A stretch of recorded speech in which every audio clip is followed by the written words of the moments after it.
Welcome to Prashanti news. Kakinada జిల్లా Kakinada సౌజ్ఞం foundation అధ్యక్షురాలు రాణి పద్మజ నాగరాజు నవ వధువరులకు వినూత్న రీతిలో ఆతిథ్యం. హోప్ ఫర్ చేంజ్ సేవా సంస్థ వ్యవస్థాపక అధ్యక్షుడు లక్ష్మీ నాగేంద్ర ఇతర ఎన్జీఓ మిత్రులతో కలిసి పసందైన విందు ఏర్పాటు చేశారు. రెయిన్బో చిల్డ్రన్ హోమ్ లో 333 రకాల వంటకాలతో కన్ని విని ఎరుగని రీతిలో విందును ఏర్పాటు చేశారు. లక్ష్మీ నాగేంద్ర మాట్లాడుతూ అందరితో సరదాగా ఉంటూ కుటుంబాల సొంత మనుషులు కలిసిపోయే వ్యక్తిత్వంతో పాటు సమాజానికి ఎన్నో సేవా కార్యక్రమాలు చేపట్టే రాణి పద్మజ వివాహం మంచి గుర్తింపు ఉండిపోవాలనే దృక్పథంతో వినూత్న రీతులు ఏర్పాటు చేశామన్నారు.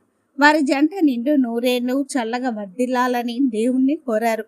ఈ కార్యక్రమంలో ఆయా సంస్థల ప్రతినిధులు నాగేంద్ర, కళ్యాణ్, చంద్రిక, స్వాతి, వర్మ, రాజేష్, జమ్ము, సతీష్, దుర్గా, దివే, దీపిక, హేమలత తదితరులు పాల్గొన్నారు.